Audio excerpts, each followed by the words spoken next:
multifunctional tool since the dawn of man. The past 15 years I've been fascinated by the staff for both an everyday survival item and self-defense weapon. In this video I'll compare and describe my favourite aspects from 6 staff fighting traditions from around the world at different ages.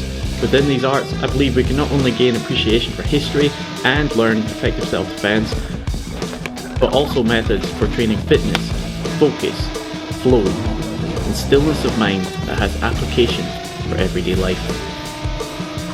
So, stay tuned. Light can be used as a training tool for many other weapons, giving you the fundamentals of footwork, technique, functional strength and looseness that can be applied to two-handed swords, musket and bayonet, spears and other long pole weapons. I also see it as a tool for not only training from a martial perspective, but also training movement, flow and focus in general, the same way that any movement that forces you to relax, really concentrate, get out of your head and into your body.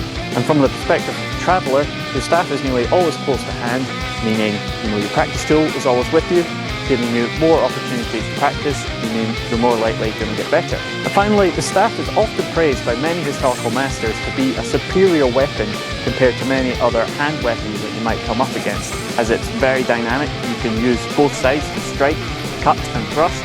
And secondly, it was often longer than many other swords or hand weapons that you might come up against. So you have an advantage of reach. So a decent hardwood staff in the right hands is still going to be very effective, even if it's simply to dominate the space, to create an opening for you to make a run for it. Now obviously it has some disadvantages, and perhaps the most obvious one is the exposure of your hands.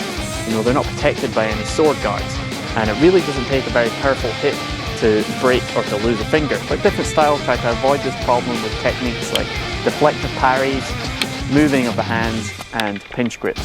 Now before I go into comparing the different styles, it's important to keep in mind the context of where these arts evolved. Some come from strict martial manuals, so they're very to the point and regimented. Others have come from centuries of oral tradition and involve game-like elements with gentlemanly conduct, while others have more artistic flair and showmanship elements to it, which may not have as much direct martial application, but still overall train strength and familiarity with the weapon. Now when it comes to the Eastern styles, they're often very interwoven with the spiritual philosophies of the region, namely the many forms of Taoism, Confucianism, Shintoism and Buddhism, and they bring to the table elements of mind-body connection, meditation and flow. And the martial arts themselves almost become metaphors that you can live everyday life by. However, so much is lost in translation and it can be difficult to unpack as a Westerner. But in short, I think all the styles have got something to bring to the table. So without further ado, here are the different styles we've been looking at and my favourite aspects from them. First up, the Japanese jo, or short staff, typically about 4 feet long, made from heavy oak wood. Perhaps the most famous master of the short staff was Muzo Gonosuke, who lived in early 17th century Japan, famous for his duels with the legendary swordsman Miyamoto Musashi. Some of the oldest surviving styles of jo are Jojutsu or Jodo, but what first started me on my staff journey was Aikijo, first developed by Morie Yushiba in the early 20th century and further developed by one of his top students, Saito, who created 20 basic moves consisting of 5 thrusting variations, 5 strikes, 3 one-handed movements, 5 figure 8 movements, 2 flowing movements, as well as 2 katas and various partner practices. What I love about the style of jo is how dynamic the movements are, giving you great familiarity with the multiple ways of manipulating the staff. I also love the emphasis on flow and relaxation to create fast and energy efficient movements. Next, the French straight stick or baton, using a lighter hardwood stick, as speed is the aim of the game here. Looking at techniques described in Alfred Hutton's book The Art of Fencing with the Sabre, written in 1889, where he demonstrates French stick fencing taken and adapted from the French Gendale tradition. As you're using the lighter stick, power is generated by full, fast cycles and the stick is kept under constant motion using the foundational practice of different nullimies, translated as reels. Parries are only held temporarily before giving fast counterattacks. Hands are generally kept at the back of the stick and close together, but emergency guards are described by quickly shifting the hands apart. This style is one of the last properly taught usage of the staff fighting in Europe in the modern era, and was taught as a core gymnastic and fitness exercise, not just for self-defense. Next up, the Portuguese style of jogo do pau, translated as the game of the stick. The exact origins are disputed, but the style seems to originate from the Middle Ages as a method of combat for poorer foot soldiers, as well as a method of self-defense and a way of settling arguments amongst the country folk of the northern regions of the country. My favourite aspect.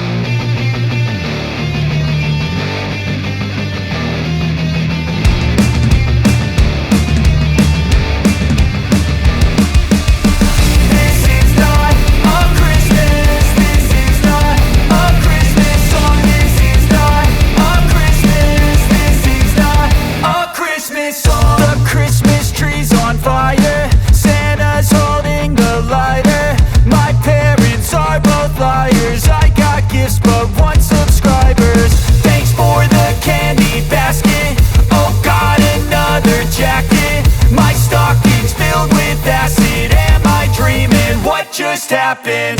This is not a Christmas. This is not a Christmas song. This is not a Christmas. This is not a Christmas song. This is not a Christmas. This is not a Christmas song. This is not a Christmas. This is not a Christmas song. My neighbors compete to see who can put up more blinding lights. The kids all wish away the month 'cause they want presents in sight. This year had me so mad, I've been bad, got coal that is sitting under my tree. I think that my Christmas has died. This is not a Christmas. This is not a Christmas song. This is not a Christmas. This is not a Christmas song. This is not a Christmas. This is not a Christmas song. This is not a Christmas. This is not a Christmas song. When I was just a boy, Christmas brought so much joy. Couldn't wait for the presents and laughter. I couldn't sleep late at night, looking for Santa with lights. Those are the memories I still remember. Then I became a man, lost sight of who I am, but right in front of me was the answer. 'Cause on Christmas I feel joy, and I turn back to a boy. The answer is to stay young forever. This is not a Christmas. This is not a Christmas song. This is not a Christmas. This is not a Christmas song. This is not a Christmas. This is not a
being a bit generous again, 1 to Hema.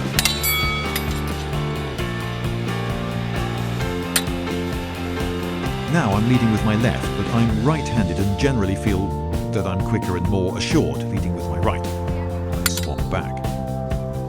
Now I mostly get it right. I advance while dealing with his attack and keep going so that I win the race and chop him in the torso. Yeah, I mean, you did get an afterblow, but I think... Let's see that again. I'm waiting for him to make his move, and you can see that my right leg is a tempting target.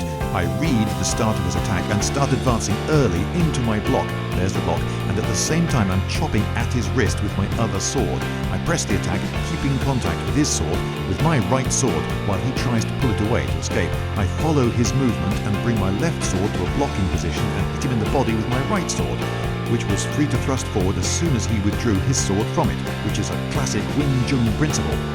Having achieved his killing blow, or rather having scored a hit in a friendly bout of sparring, I then relax and bring my left sword down, and he scores a weak afterblow, but I'm racking that one up to Kung Fu, so now it's just 2-1 to Hema. He goes for a high threatening guard straight out of the Hema treatises.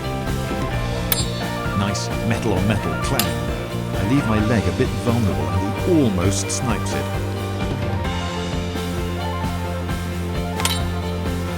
I think I'll score this next one as a double.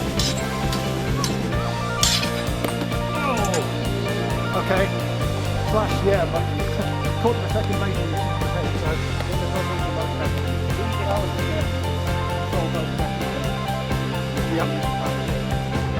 Again in slow motion. He gets a bit too close and I'm able to knock his point aside, but I'm too rubbish and unfit to follow up, so nothing comes of this. He then comes in with an attack that seems to be an adaptation of coping with my style. You can see that this first attack is weak and easily yields to my parry, and he starts to bring his sword back and round for the real attack. I block at first with my right-hand sword, which then slips off and is free to cut him across the belly, but my block with my left hand against his continuing attack is poor, and he is able to slip off over the top of it and land a decent hit. My hit was about 9 frames before his, that's 9/25 of a second, slightly over a third of a second. But in a real fight, I couldn't rely on my blows being hefty enough to knock the wind out of his attack. Double. Now, up to this point, I hadn't been having trouble defending my legs and had become a bit complacent, and I ascribed this next hit to that complacency. Watching the footage back, though, I have to add that, though I did badly flat-foot myself as I advanced, it is also the case that Zach's timing is very, very good. Now, see that he has launched his attack and is advancing, and I too am advancing to counterattack. By the time his sword lands here, hitting the guard on my right sword, he has already realized that he's in trouble and is in retreat. I use both swords to control his and try to close the distance. He has plenty of flat open space behind him and is able to pull his sword out of my entrapment before I can get to range, and then he counterattacks. But I'm at a better distance now, and I use both my swords to block his hard blow and then press forward and score a hit. Again, at this point I relax and don't bother to defend myself against his afterblow. In a real fight, my hit would have been a hard stab, but here I did a gentle slash because we're friends.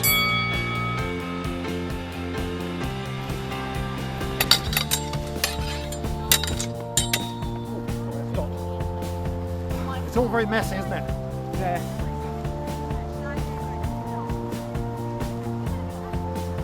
We both recall a few guard positions. In my case, they are of little practical use here, save potentially some intimidation or confusion. This time, I'm able to tangle up his sword good and proper, and I'm in quickly and chopping away. Got him that time. And I've evened the score.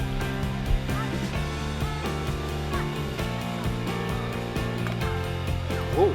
This is different. To be honest, I think half-swording is an inappropriate technique here. His reach and tip speed were his two main advantages. I close in, he draws a dagger. 2 swords versus 1 dagger is not a fair fight. Just there, you can see the point of Zach's sword has just clipped the outside of the thickly padded jacket next to my elbow, and then, oh yes, I do chop him quite definitely in the side there. and then draw across his belly. So, how do we score that? My hit is definitely later, but much more solid. Oh, call it a double.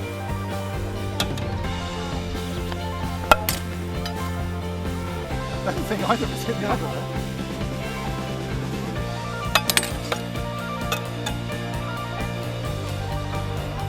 There are actually fancy moves like that.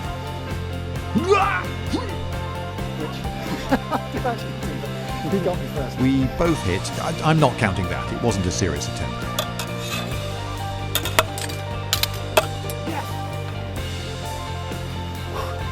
Across the belly. Well, I seem pretty pleased with myself.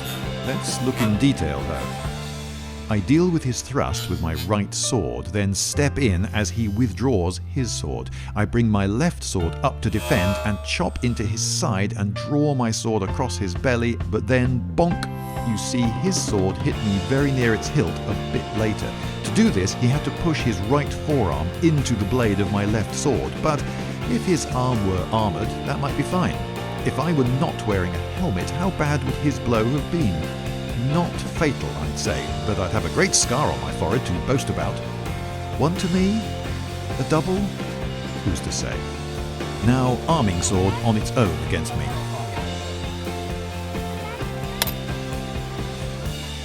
Whoa! Nearly. Hit. Drat. One to him. No. Very definite hit. I press the attack, and perhaps he is too tired to run full tilt backwards. You can see that I have the advantage as long as I can keep in contact with his sword.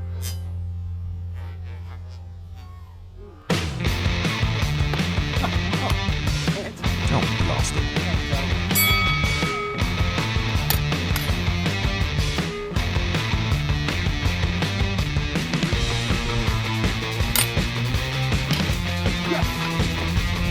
Zach gives me a chance to push his sword across his centre line, and I advance and score. Classic wing chun.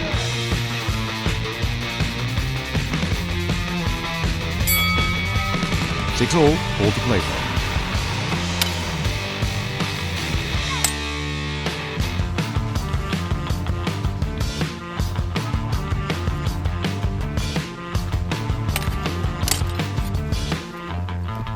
That was a hit. Yeah. Looking back at the footage frame by frame, I can see that his sword clashed against mine and bent just enough for its tip to touch the bib on the side of my mask. Harry now takes over as my opponent, and I pointlessly display a couple of guard positions.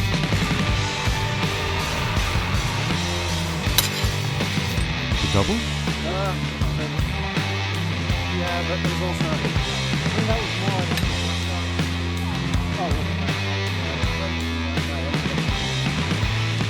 Harry is being generous. Let's check what he said. Yes, it seems that I'm landing a solid hit to his side while he is punching his hilt into my other hand and getting me in the head with the crossguard. I rush at him and keep going, and he sort of gives up and turns away, and so I appear to win. But looking at the footage frame by frame, I see that as I chop at him at the end with my right sword, I touch his sword there on the way in. His body language signals defeat, and my hit was much more powerful, so one to me, but not a clean victory.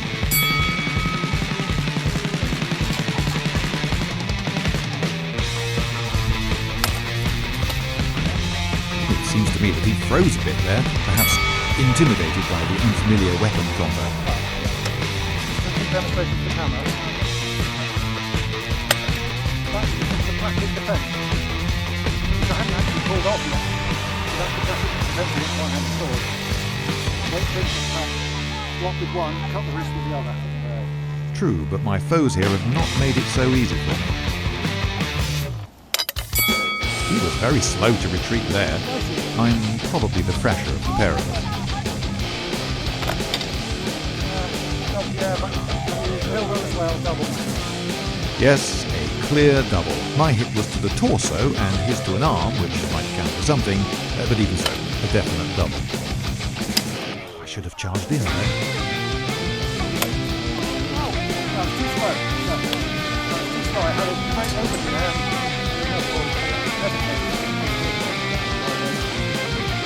So, did someone score? Let's check the slow-mo. I block his chop to my left side, his sword has come to a halt, but then I lose contact with his sword with both of mine. You see them slip off above, and as I go to chop him, this leaves his sword free to do a draw cut across my belly. My chop hits him in the right upper arm. I think I'll give him the point. The sun comes out.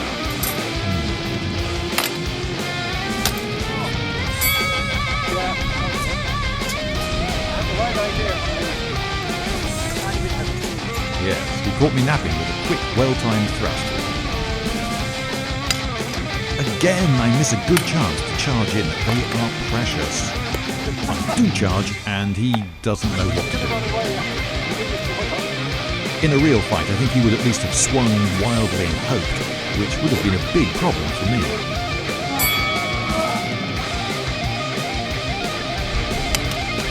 In and choppy chop.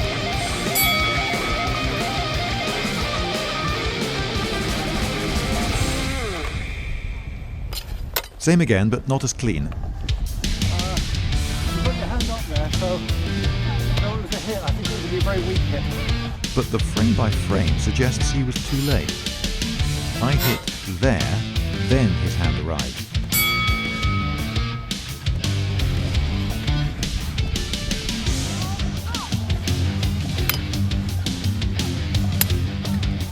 So, what happened there? It seemed so obvious to me at the time that I didn't say. His attack comes in, but it was a feint, and he pulls it short. I have fallen for the feint and miss with both my swords. He drops his sword, hoping presumably to make some attack on my right side, but I both defend myself and attack him by slamming both blades down into his arm before he can enact his plan, if he had a plan. Kung Fu has now pulled ahead a fair bit, but I don't think it was a coincidence that when I was fighting Zach, the teacher, I wasn't doing so well.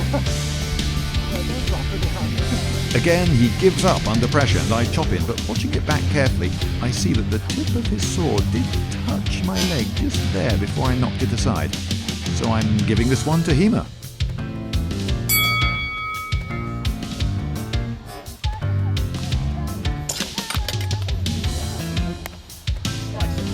I make contact, stay in contact, move his sword aside and sweep up and score. You might call it binding and winding if you are a Hema buff, but this form involves one sword's taking over from the other. My movements get a bit wild here and I get caught out. Yeah, I'm fine. I lost you in the sun that time. I know it, I got it. That was a really good.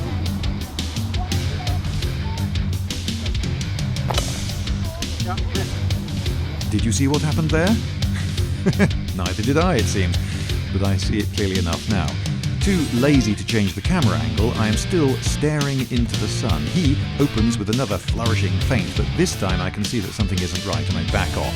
He then tries to use his sword's longer reach and tries a rising cut, but I block it very cleanly with my right sword and hit myself in the wrist with my left sword.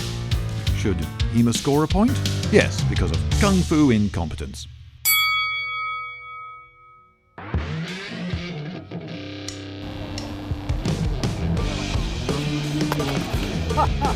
And on this last one, Harry again tries an opening flourishing feint, and I go to block it and he whisks his sword out of the way, leaving himself totally undefended.